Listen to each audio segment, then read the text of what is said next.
Hi, everyone. Welcome to another edition of Pink Nest podcast. Today I'm with Tamryn Dicks. She's a founder of Pharsyde, and she calls herself an accidental accountant turned founder who rebuilt her business after 3 rounds of burnout and now teaches entrepreneurs to create freedom by making their businesses actually run, even while they're on holiday. That sounds quite amazing, Tamryn. Welcome to my Pink Nest podcast. How have you been today? Thank you so much. I'm so happy today, and thank you so much for having me, Nika. It's lovely to be here. Thank you. Usually the first question I ask is about childhood. So who was Tamryn as a child? How were you as a child? What were your childhood dream? What did you dream to be when you grew up? Yeah, I had an interesting childhood. I wouldn't say it was unhappy, but my parents divorced quite young. So I used, you go between two homes, and we moved a lot. We moved around a lot. I can't say I grew up somewhere because we moved so much. There wasn't one family home, which I think prepared me for entrepreneurship because nothing is ever the same. Yeah, that was my next question. Do you feel that your childhood story somehow shaped also quite profoundly the way you are today and your being? I think it shapes everyone. I don't think you can pretend that who you are as an adult is not linked to your childhood. It absolutely is linked to your childhood. Not that you can't overcome bad things that happened and you can't learn from good things that happened and change as an adult, but I think it absolutely shapes the way you think, the way you take on challenges, the way you approach opportunities, whether you're risk averse or whether you jump in with 2 feet, all of that is going to be shaped by your experiences as a child. And do you remember one particular thing from your childhood that you loved doing? I don't know, hanging out with friends, or I don't know. Everybody has. For me, I was outside all the time. I was not at home at all. So this is my biggest memory of my childhood and growing up is just hanging outside with my friends all the time. Yeah, I was a nerd. I was a bookworm. I spent probably most of my time reading. Although if I wasn't reading, I was playing outside. I also liked to be outside, but mostly reading. It's quite different from what it is today, right? Everybody on their phones, and I mean the childhoods are now so different from when we grew up. We're just old, I guess. So it's so different. Yeah, we um hit the age where you can go, well, back in my day. True, true. Let's move now towards your business side. So, tell me a little bit what you do. I mean, not to me because I know what you do, but to our audiences, and just the story a little bit behind it. And then we're gonna touch the burnout experience as well, because I think it also shaped profoundly your business story as well.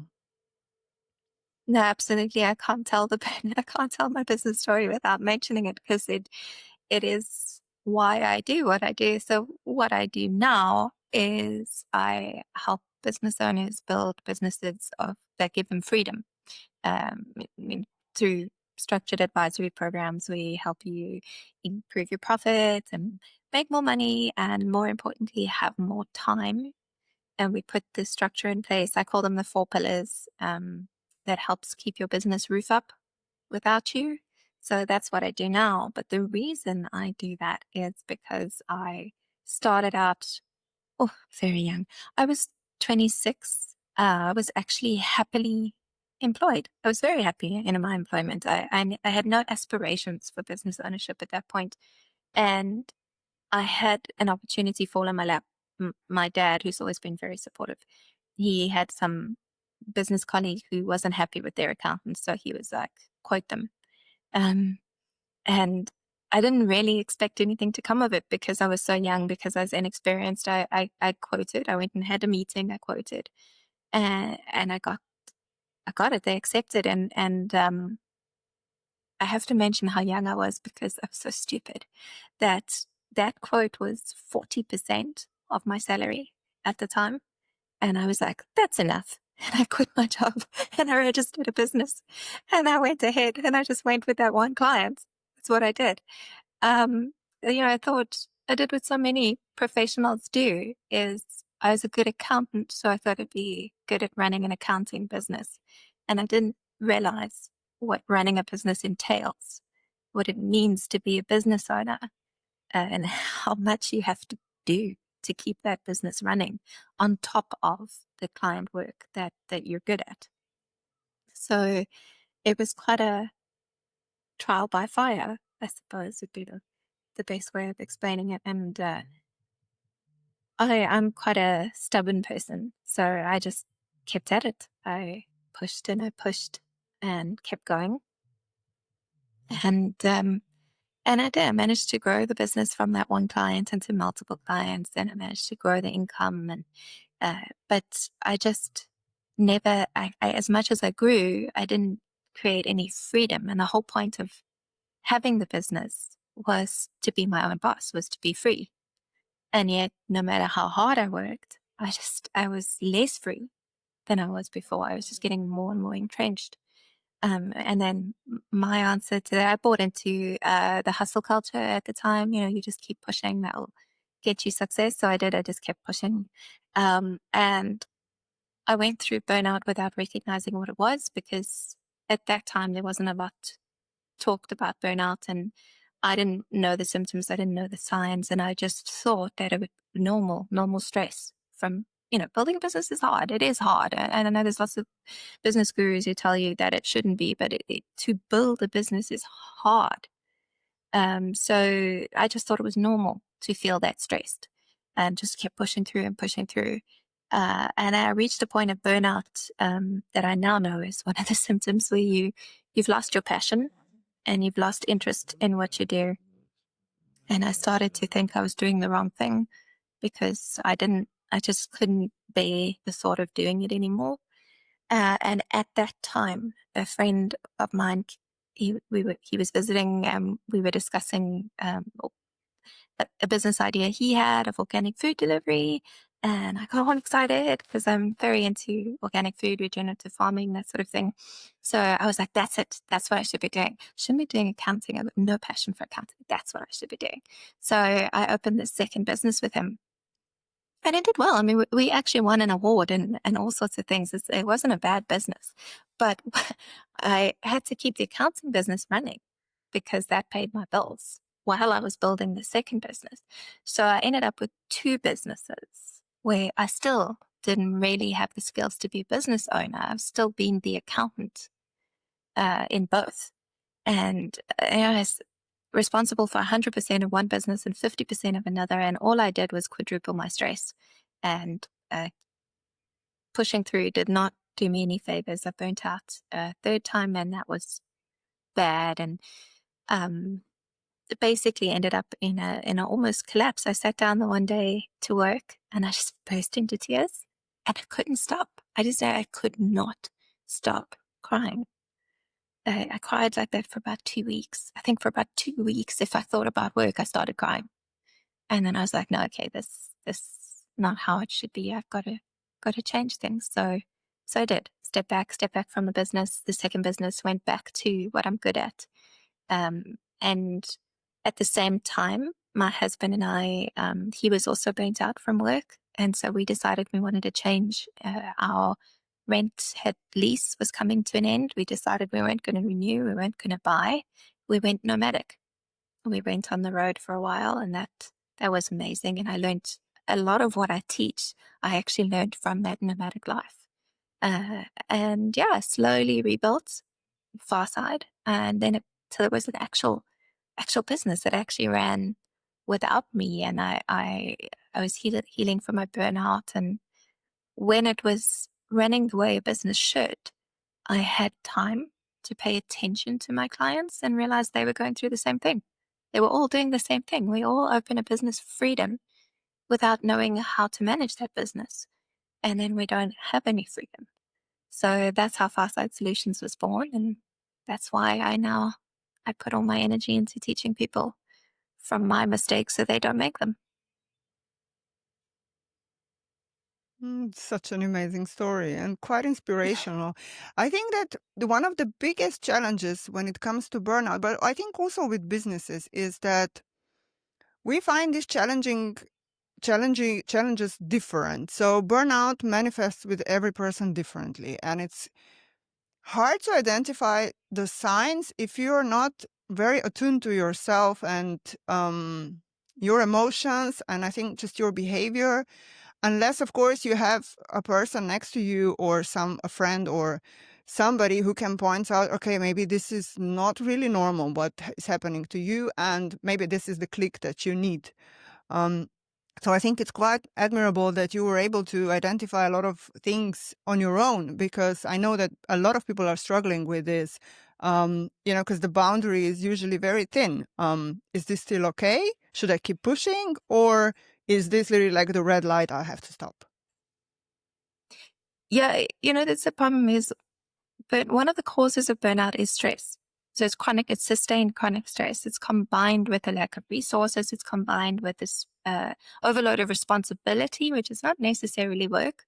You can burn out from family responsibilities.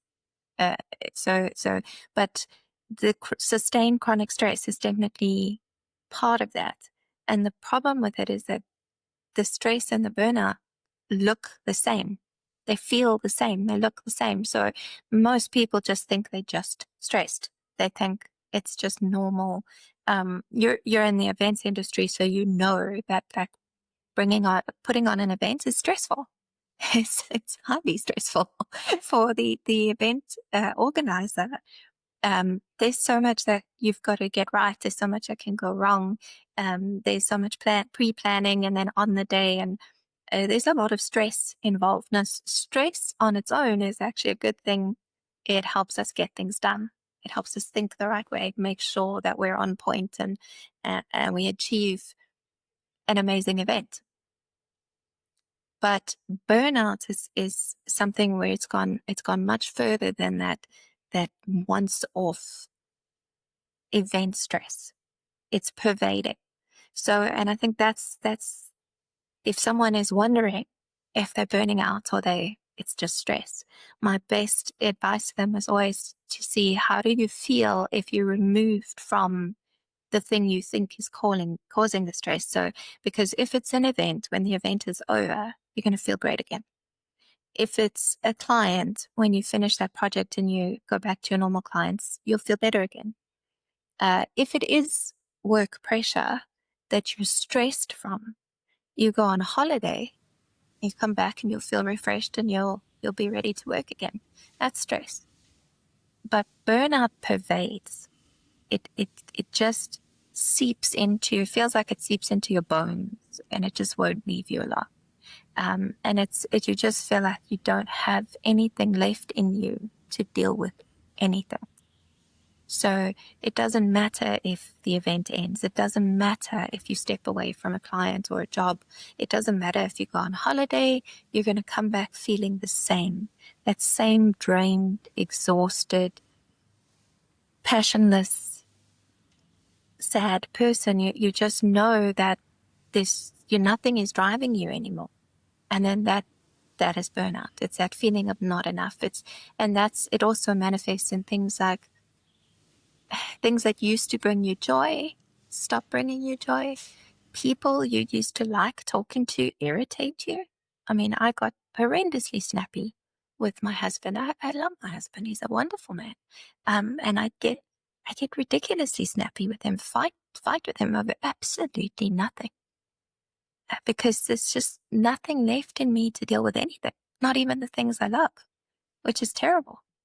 So I think that's the best way to, navigate. What are you going through? Is it seeping into every section of your life? Or can you isolate it to one particular thing? Because if you can isolate it to one thing, you can remove that thing. But otherwise, you need to start working on the whole. I think that one of the things that people terribly underestimate is also the physical impact of both, actually, of stress, chronic stress, and also burnout. Because I personally know a person who was in hospital for over half a year for just physical, basically his complete body shut down. Yeah. And this was quite a while ago, and it was still a little bit of a dilemma whether this is really something physical wrong with him or is this just mental issue. And it was really complete burnout. And sometimes people say, I don't know, they get heart palpitations or they sweat or I don't know. And they're just like, yeah, with women, it's easy at our age. Yeah, it's menopause or perimenopause or things like this. But you really, we really should focus and pay attention to things, because our bodies are usually trying to tell us very vividly and very literally, hey, something is wrong.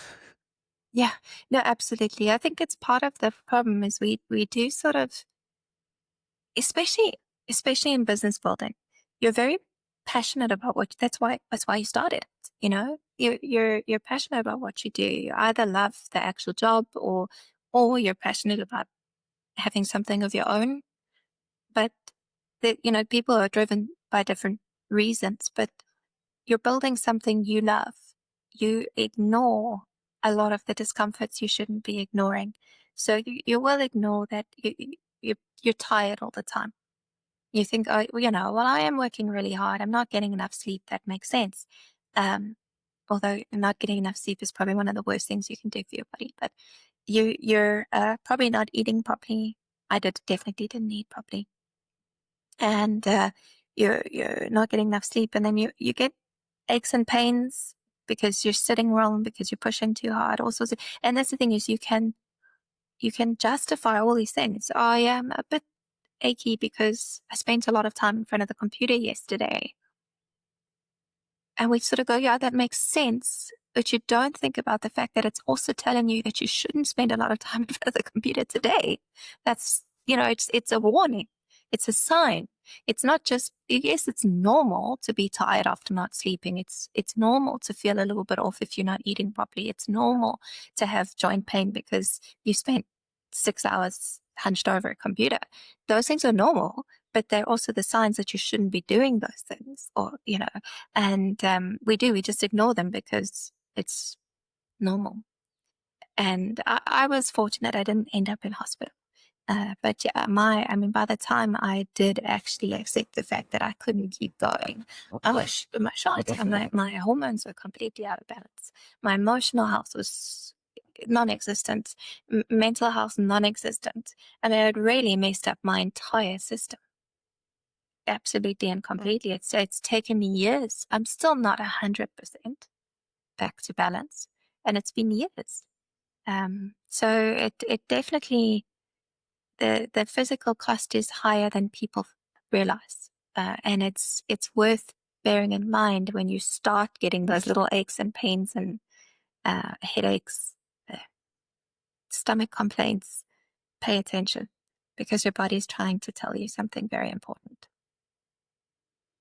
Yeah, and I think one of the problems of the today's society is also we are used to, I think just by the whole pharmaceutical medical thing point of view, we're used to treating the symptoms, but we don't do the root cause check, and we're not eliminating that. So if you have a stomach ache or you have a headache, yeah, it's fine. You can take a pill and maybe it's going to be better. But why is your stomach hurting is actually the biggest thing, and you should focus on Exactly. that. Yes.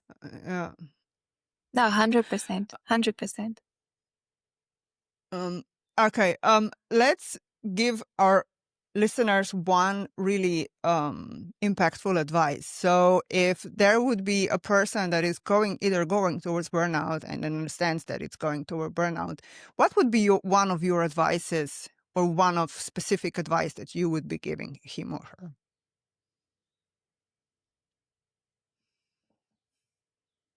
Maybe a I tiny think boundary or something that they can try tomorrow to do differently or something like this. absolutely. I think so. The biggest thing I think people who are heading towards burnout, what they're not doing is they're not controlling their time. they're letting the business control their time. Or even if they're employed, if someone's employed and they're listening, you're letting your workload control your time. And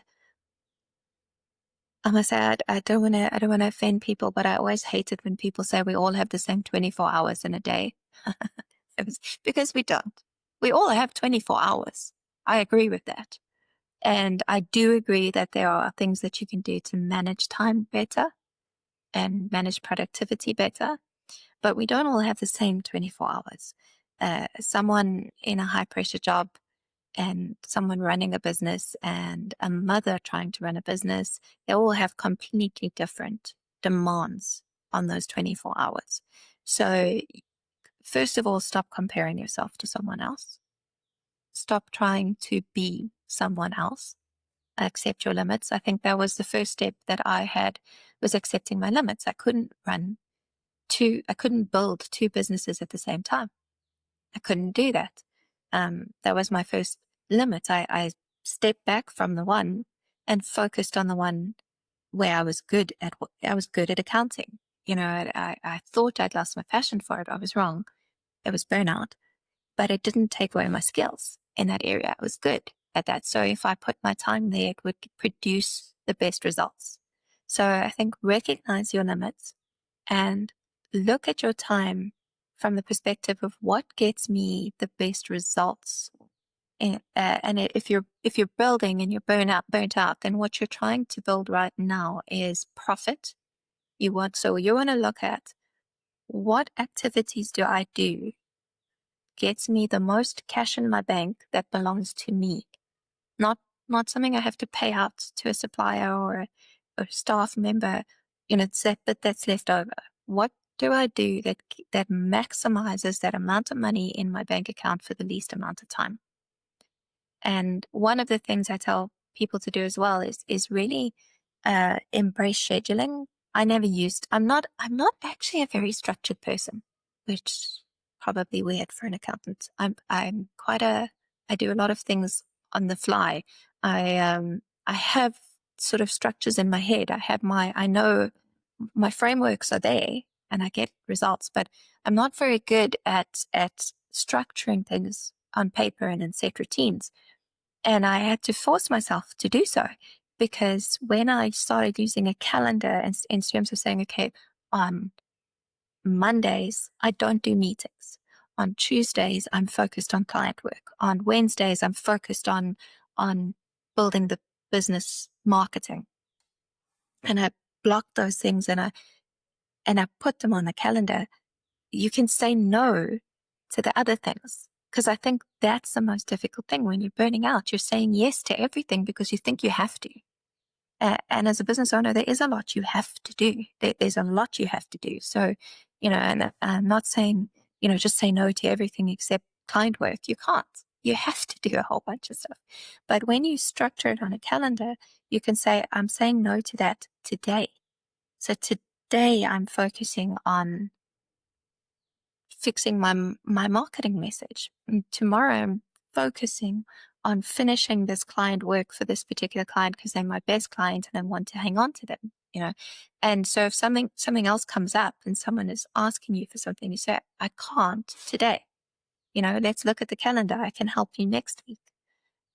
It helps you say no, or maybe, or later, with a lot more ease, because you're always being told to say no to things, but it's not that simple, especially when you're building and you need that income and you need that client. You don't want to say no. But if you've got it laid out on your calendar, and why I say the calendar specifically, I keep mentioning it, is because block time for rest.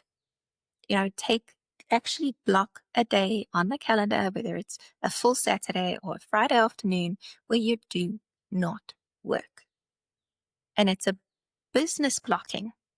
And if people want to meet on Friday afternoon, you can open up your calendar and go, oh, sorry, I'm busy at that time. Can we meet next week? You don't have to tell them you blocked it for rest, but it's blocked. So you can say no. And it just makes it easier. Yeah, I think I think this is a bigger mindset shift that that has to happen with every person, because as you said, particularly as a solopreneur or a business owner, we are somehow programmed to be available at all times, to try and not to miss all the opportunities, and probably saying yes or keeping these boundaries a little bit loose, like, yeah, let me just make an exception because for whatever reason. And actually, when you add all this up, you end up where you can't do anything anymore because it's just too much overwhelming. And I think boundaries and taking time for yourself is such an important bit of, and probably one of actually the first steps that actually helps you scaling your freedom, isn't it? As a solo founder or business owner. No, absolutely. Absolutely. It's the first step. I think the first shift in thinking that I had to go through was the recognition that I am one of the company's assets. In fact, at that, if you're still building, you are the company's most important asset. If you are the brain behind it, you're the passion behind it, you're the skill behind it. If you collapse, your business goes with you. So you are the business when you're building. That makes you a business asset that needs caring for. We look after our computers, and we look after our carts, and we look after, our staff members. We look after the things that we feel are valuable. We make time to care for those things, and we don't make time to care for ourselves. And the recognition that if I fall down, I take this entire business with me. Made me realize that looking after myself is actually a business need. It's a business requirement. It's not selfish, because we think it's selfish. We think we can't afford to spend time on us when the business has so many needs, which it does legitimately have. So you think you can't afford to take a weekend off. You can't afford to stop work at 5 o'clock. You can't afford to turn away an inquiry so that you can have an afternoon off. But you actually can't afford not to. And I learned that the hard way. I mean, I can promise you it's a lot worse when you've hit that collapse and you don't have anything left. Then it's a lot worse to look after that client and to take on new work. You can't do that at all at that point. So it was quite a shift in thinking to realize that making time for looking after myself was actually a business requirement. It wasn't selfish. I wasn't being weak. I was doing something that was necessary for the health of the business. And also, I think there's a lot punted around out there about self-care. And I don't think people totally understand what it is.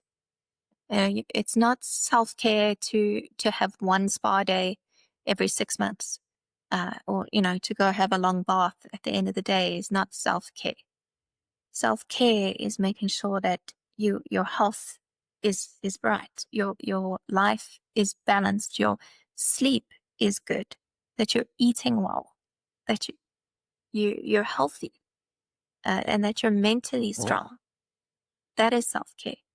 And maybe spa days or a long bath or a glass of wine will fit into that as part of that recreation and that relaxation, but that's not self-care. That's just self-indulgence, actually, which I'm not against. Do it if, when you can. But self-care is keeping yourself healthy. Yeah, I would actually say self-care is actually putting yourself being priority number one. If make it really simple, because you are, like you've said, the most important asset, and it should be your top priority. Otherwise, everything will go down with you. All right, we are coming close to the end of our interview, but I would like to give you the floor once more. If there is something else that you would like to share with our listeners, with our viewers, did we miss something that you find important? Please go ahead. Sure. There's so much I'd love to share. But what I would say, if anyone is listening and they do feel like they're burning out, I do have an ebook they can go grab that I share my story and I share the steps that I followed. And the two most important ones from that is what I'll share now is if you're feeling overwhelmed and your stress is getting too much for you, the two best things you can do sound silly because I know you're focused on your work, but step outside and get some sunshine. 15 minutes a day will help build your health, your immunity, and it improves your mental health as well. 15 minutes a day combats depression, it combats fatigue. It's the most amazing natural drug. And it's right outside your doorstep. You just go stand in the sun. And I know that in some sections of the Northern Hemisphere, that's not as easy. But if you've got the opportunity, go and stand in the sun for 15 minutes a day. It will make more of a difference than you think. And one of the things that affects is your sleep, which is the second thing that I say. If you're going to focus on fixing one thing in your life, it's your sleep. I think the importance of sleep is very underrated in general, not just in business. And lack of sleep is going to affect every single aspect of your life. You're not going to think properly. You're not going to function properly. Your whole body is running subpar. So none of your physical systems are working properly if you don't sleep correctly. So those would be the two things I would say is go step outside and then start focusing on sleep. And I know